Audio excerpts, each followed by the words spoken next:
Suaminya keluar pergi cari nafkah, dia sibuk pergi mak gosip di samping rumah tetangga. Semuanya orang nak cerita, tidak ada lolos. Dari dalam, mulai dari Biring Kaloro sampai keluar di perapatan Macopa, semuanya nak cerita orang, nggak ada lolos. Nah lihat tetangganya aneh-aneh, batena nak ceritai. Nah lihat jilbabnya pink, gamisnya ungu, gamisnya hijau, nah bilangi lagi pisang hijau berjalan. Tidak bisa lolos. Semuanya nak cerita. Sini ke dulu ibu-ibu, kenapa? Ada gosip terbaru. Apakah? Itu Lesti, wanita terbodoh seluruh dunia. Apa lagi nu ceritai Lesti? Memang apa hubunganmu dengan Lesti? Betul? Semua nak ceritain, semua nak sibuki. Sampai-sampai nak gosip tetangganya. Jangan ki bergaul sama tetangga aku, Buna. Kenapa ibu? Karena selingkuh suaminya. Semoga yang jawab salam yang belum menikah cepat-cepat menikah. Yang sudah menikah cepat berangkat haji. Saya ulangi, assalamualaikum warahmatullahi wabarakatuh. Semoga cepat menikah ya, yang belum. Amin. Alhamdulillah alladzi anzala as-sakinata fi qulubil mu'minin. Wassalatu wassalamu ala asyrafil anbiya'i wal mursalin Sayyidina Muhammadin amma ba'din. Qala Allah Ta'ala fil Qur'anil Azim, bismillahirrahmanirrahim. Wa min ayatihi an khalaqalakum min anfusikum azwaja litaskunu ilaiha wa ja'ala bainakum mawaddata wa rahmah. Inna fi zalika laayatin liqaumin yatafakkarun. Shadaqallahul azim. Hadirin hadirat jamaah walimatul urs yang dirahmati Allah Subhanahu wa taala. Hari ini hari bahagia calon mempelai Sri Wahyuni. Baraka alaika wa baraka alaika wa jama'a bainaka fi khair. Semoga Allah senantiasa memberikan keberkahan kepada Sri Wahyuni dan juga nanti lahir darinya anak yang soleh dan soleha. Amin ya rabbal alamin. Tadi ucapan yang engkau ucapkan Sri Wahyuni membuat para tamu menangis sampai gordeng apa nak pakai melulu. Ada. Kasih saya itu anu tiswe. Masyaallah. Tersentuh kayak Allah ya Karim. Ada kulihat lihat tadi gorden nak pakai. Tapi ndak enak jadi tegur. Kau bukan di gordengku. Cukup 5 saja yang perlu saya sampaikan. Ini perlu sekali. Apa itu? Yang pertama, seburuk apapun orang tuamu Sri Wahyuni, dia tetap orang tuamu. Apalagi orang yang paling terdekat, yang paling terdekat yang sering kau hianati, bapakmu. Tahu kenapa bapak paling menangis di saat anak perempuannya sudah ada yang meminang dan mau lepas darinya? Karena tidak ada lagi anak yang bisa nantinya dia telepon setiap saat. Di mana kina? Siapa antar ki pulang? Sama siapa ki di situ? Jangan terlalu lama di rumahnya teman tak. Itu bapak. Mama orang yang paling sering kau bohongi. Jadi seberapa buruk nanti orang tuamu, tidak ada hak anak membenci orang tuanya. Itu yang pertama yang perlu saya sampaikan Sri Wahyuni. Yang kedua, ini yang paling penting lagi. Engkau adalah milik suamimu nantinya. Jadi ketika sudah menjadi milik suami sepenuhnya, maka tidak ada lagi yang bisa kau dengarkan kecuali suami. Tapi ingatkan seorang suami bahwa dia adalah milik keempat orang tuanya. Siapa orang tuanya? Orang tuanya juga perempuan. Orang tuanya istrinya adalah orang tuanya. Makanya jangan menganggap bahwa suami semena-mena orang tuanya tidak dengar tapi mertuanya tidak. Itu mertua bagus, saking baiknya itu mertua, nah suruh kita tidur sama anaknya. Betul? Nah, kau sudah makin kawin. Ini yang perlu saya sampaikan. Sebenarnya Sri Wahyuni, ibu-ibu yang hadir, tugasnya belanja di pasar bukan ibu-ibu. Tugasnya yang memasak bukan ibu-ibu. Tugasnya yang memandikan anak bukanlah ibu-ibu. tugasnya untuk apalagi mencari nafkah tentu adalah bapak-bapak. Sebenarnya itu semua yang kusebutkan tadi Bu, tugasnya bapak-bapak, bukan tugasnya ibu-ibu. Bapak-bapak harus pergi mencari untuk anak istrinya, harus pandai memasak, harus pintar membeli barang-barang di pasar. Bapak-bapak harus pandai untuk merawat anak-anaknya. Kerjanya ibu-ibu cuma dua, menjaga anaknya, yang kedua mendengarkan perintah suaminya. Kalau bilang suamimu ke pasar ki dulu sayang, ke pasar lalu kok. Kalau bilang suamimu masak ku dulu masak ki. Kalau bilang suamimu cuci piring, cuci piring. Jadi mohon maaf lahir dan batin. Enak nami tadi kuliah muka anak belas onnya sampai mengkilat dan menyala-nyala. Sekali nak bilang tugasnya laki-laki, weh bercahaya semua mukanya ibu-ibu. Begitu nak bilang kalau dengarkan suaminu kalau bilang pergi kau dulu ke pasar langsung jatuh. Bapak Ibu yang dirahmati Allah Subhanahu wa taala. Ada kalimat yang saya sebutkan tadi, litaskunu ilaiha wa ja'ala bainakum mawaddata wa rahmah. Litaskunu itu as-sakinah. Kalau ingin mendapatkan keluarga yang sakinah warahmah, harus saling memahami. Ini yang ketiga, memahami, saling memahami dan saling mendoakan. Kalau rezekinya suamimu mau banyak Sri Wahyuni, mudah. Ketika dia keluar dari rumah, perbanyaklah doamu di dalam rumah. Tapi sekarang ibu-ibu rempong Pak Gosip seluruh dunia. Suaminya keluar pergi cari nafkah, dia sibuk pergi mak gosip di samping rumah tetangga. Semuanya orang nak cerita tidak ada lolos. Dari dalam, mulai dari Biringkaloro sampai keluar di perapatan Macopa, semuanya nak cerita orang, tidak ada lolos. Nah lihat tetangganya aneh-aneh, batena nak ceritai. Nah lihat jilbabnya pink, gamisnya ungu, gamisnya hijau, nah bilangi lagi pisang hijau berjalan. Tidak bisa lolos. Semuanya nak cerita. Sini ke dulu ibu-ibu, kenapa? Ada gosip terbaru. Apakah? Itu Lesti, wanita terbodoh seluruh dunia. Apalagi nu ceritai Lesti? Memang apa hubunganmu dengan Lesti? Betul? Semua nak ceritai, semua nak sibuki.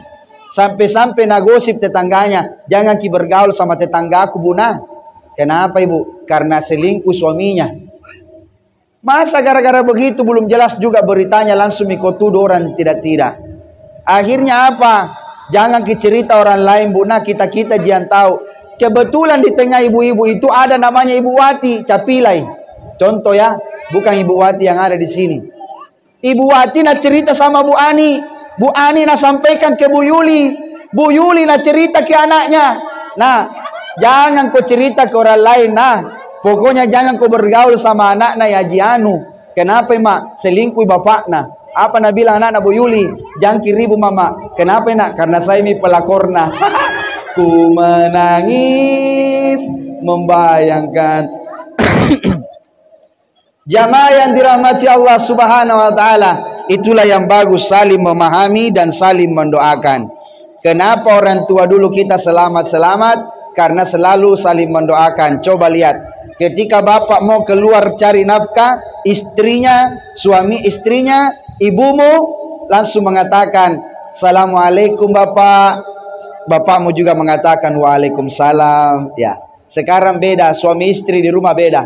Begitu suaminya mau datang, adakah? Ada sayang, ada. Wah ini bagaimana tidak rusak ya? Karena kita sendiri yang kasih rusak masalah. Makanya ini yang perlu saya sampaikan. Yang ketiga itu saling memahami dan saling mendoakan. Yang keempat nantinya didik anakmu sebelum dia lahir. Bagaimana caranya Ustadz? Caranya mendidik orang tuanya, mendidik dirinya sendiri. Ibunya, bapaknya mendidik dirinya. Orang tua dulu kita itu kalau sudah menikah, dia perbaiki sikapnya, dia perbaiki dirinya, tidak sama dulu sebelum dia menikah. Itu orang tua dulu. Makanya orang tua dulu itu nak ajar ki semua hal yang baik. Nak ayung ki saja di saat tidur, dia bacakan ki itu sejarah-sejarah Nabi. Pada zaman dahulu kala, pada zaman jahiliyah lahirlah seorang nabi yang terakhir. Masih dihafal. Coba anak tak tanya, siapa nama mamanya nak? Apa anak bilang? Kamu nanya, kamu bertanya-tanya. Anak kids zaman now. Coba lihat sekarang. Memang beda. Kalau anak-anak sekarang di ayun bukan lagi dinyanyikan sejarah Nabi, bukan lagi dinyanyikan salawat, bukan lagi dibacakan Al-Quran, tapi yang dinyanyikan dah lamo, dah lamo, dah lamo, dah lamo. Lahirlah generasi TikTok. Begitu orang tuanya sakit-sakitan, nah kasih kau obat di sampingmu. Apa jawabannya anaknya? Overdosis, rumah sakit, nyawa pun melayang. Kenapa? Karena dia lahir dalam keadaan generasi TikTok. Makanya Sri Wahyuni, didik anakmu sebelum dia lahir dan rajin cium anakmu. Cium ubun-ubunnya, tiupkan. Yang tidak diperbolehkan ketika mencium anak dalam keadaan tidur. Kenapa Ustaz? Karena ternyata anak yang selalu dicium dalam keadaan tidur, bamba lagi, apa namanya itu, tidak mau mendengar. Ototuai, semakin ditanya baik semakin melawan. Kenapa bisa Ustaz? Karena ada jin perempuan yang selalu mengganggu dia, namanya Ummu Sabyah. Itu Ummu Sabyah kerjanya mengganggu anak-anak, bukan Nisa Sabyah. Makanya nanti Sri Wahyuni, kalau ada anakmu, jangan kau cium anakmu di saat tidur, tapi pindahkan ciuman itu ke pipi bapaknya. Tayang, my baby bu. Jangan malu cium suami tak bu. Kebiasa itu ada istri mengeluh, Ustaz, kenapa itu suamiku tidak pernah mana cium-cium? Karena kita juga istrinya tidak pernah mencium-cium suami tak. Ternyata 70% IQ-nya suami menurun, 70% daya ingatnya suami hilang ketika istrinya jarang cium suaminya. Pernah ada ibu-ibu bilang sama saya, Ustaz, kenapa itu suamiku hilang ingatan, Ustaz? Kenapa itu suamiku lupa-lupa, Ustaz? Mungkin ibu tidak pernah cium. Oh, pantasan kutanya, Ustaz, Bapak kenapa tidak pernah cium? Apa nak bilang, Ustaz? Siapa paling ku cium setiap hari? Ternyata anda cium pelakor. Makanya ku dapat di pelakorna, Ustaz. Bapak Ibu yang dirahmati Allah Subhanahu wa taala, itu nanti ketika lahir anakmu, berbanyak doakan, ajarkan hal yang baik dalam agama kita. Yang terakhir Sri Wahyuni, yang terakhir, nanti ketika kamu menjadi anak yang hebat, ketika kamu menjadi orang yang paling luar biasa, rumah tanggamu paling Masya Allah luar biasa, jangan pernah lupakan jasa-jasa orang tua kalian. Kalau engkau bahagiakan dua ibumu sendiri dengan ibu mertuamu, maka itulah orang yang paling hebat doanya. Tidak ada tirai di langit antara dia dengan Allah. Itu selalu kutanya istriku, sayang, kenapa setiap ulang tahunmu saya selalu beli 3 emas sama semua, 1 untuk kamu, 1 untuk mamamu, 1 untuk mamaku. Karena ternyata orang yang selalu membahagiakan 3 perempuan ini, maka Allah selalu bahagiakan hidupnya. Tahu kenapa saya selalu beli emas? Karena dulu waktu ku masuk kuliah selalu ku tekel emasnya mamaku. Jadi sekarang kita balas kebaikannya. Ibu yang ada di sisimu, Sri Wahyuni, inilah orang yang paling kuat meskipun dia lemah. Ketika kau marahi dia, ketika kau caci maki, kau bentak, bahkan kau berkata di hadapannya, diam maki mak, saya lebih tahu daripada kamu, saya lebih tinggi sekolahku daripada kamu. Ibumu terkanyang hanya bisa diam. Air matanya dia tahan. Ia takut membuat air matanya jatuh di hadapanmu, karena ia takut menjadikan anaknya durhaka diakibatkan air matanya. Sri Wahyuni, untuk apa kau cari surga di tanah suci, sedangkan surgamu di dalam rumahmu kau abaikan? Al-jannatu tahta aqdamil ummahat. Surga di bawah telapak kaki ibumu. Ingat di waktu kecil, orang yang setiap subuh membangunkanmu untuk berangkat ke sekolah, melaksanakan sholat, itulah ibumu. Setiap saat dia rapikan pakaianmu, dia kenakan pakaianmu kepadamu. Ayah, orang yang sudah siap menantimu di depan rumah, membonceng kamu berangkat ke sekolah dengan sepeda yang sederhana, dengan motor yang sederhana. Seburuk-buruk apapun dia, ingat bahwa dia adalah orang tuamu, orang tua kalian. Coba tatap wajah ibumu Sri Wahyuni. Inilah orang yang paling kuat kau bohongi setiap saat ini. Kadang dia tersenyum, padahal hatinya menangis dan takut. Dia hanya takut, apakah kamu masih ada di sampingku nak di saat saya sakit? Apakah kamu masih bisa merawat bapakmu nak di saat bapakmu sakit? Coba lihat bapakmu, inilah orang yang tak pandai mengeluh di saat dia rapuh. Orang yang tak pandai menangis di saat dia sulit. Orang yang tak pandai memperlihatkan kesusahannya di hadapan anak-anaknya di saat dia sulit. Itulah bapakmu. Dulu pernah saya beranggapan bahwa bapak itu orang yang tidak pernah sayang kepada anaknya. Karena waktu saya diantar ke pesantren pertama kali, ibu saya sudah menangis dan menangis. Bahkan dia sempat berpesan, nak, kalau habis abon-abonmu nak, kirim surat, nanti saya kirimkan lewat mobil bus. Itu. Tapi bapak bilang apa? Mana semua barangmu, naik Ming, kasih naik di mobil, kita berangkat ke Mangkoso. Tiba di Mangkoso, sudah didaftar, duduk di atas ranjangku, dia bilang, sudah masuk semua bajumu di lemari nak? Sudah. Teta, iya. Sudah. Dia suruh cium tangannya, baru dia pergi. Selesai, tidak ada air mata. 1 minggu kemudian saya lari pulang, melarikan diri dari pesantren. Kutanya ummiku mengeluh, Umi, itu teta tidak nak sayang mak. Ketika saya dilepas di pesantren tidak ada air matanya. Saya menganggap bahwa saya anak yang dibuang. Apa nak bilang ummiku, salah kona. Di saat tetamu datang di rumah, tidak pernah berbicara, langsung pergi di kamar, tidur di atas ranjangnya. Tengah malam ada orang yang menangis merintih, saya kira hantu. Ternyata begitu kubalik badannya tetamu menangis. Ketika saya tanya, kenapa kau menangis? Katanya, rindukah sama anakku? Sesungguhnya dia tidak mau menangis di hadapanmu nak, karena dia tidak mau melihatkan kecengengannya di hadapan anak-anaknya. Terkadang dia tegas, bukan berarti dia tidak sayang, tapi dia tidak mau memanjakanmu dalam kondisi yang aman. Itulah ayahmu, ibumu. Kalau ada kesempatanmu bawa ke tanah suci, bawalah ke tanah suci. Sempatkan dirimu cuci kakinya dengan air zam-zam.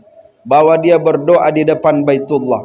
Karena tidak ada harta yang lebih baik dan lebih diberkahi kecuali hartanya anak-anak yang selalu membahagiakan ayah ibunya. Makanya Sri Wahyuni, coba tatap wajah ibumu, tataplah dia sejenak saja. Di saat kau katakan, maafkan anakmu ini, coba tatap. Coba katakan kepadanya sekali lagi. Habis mi bedaknu ini Sri Wahyuni. Pokoknya belas onmu sia-sia hari ini. Cobalah sampaikan, maafkan.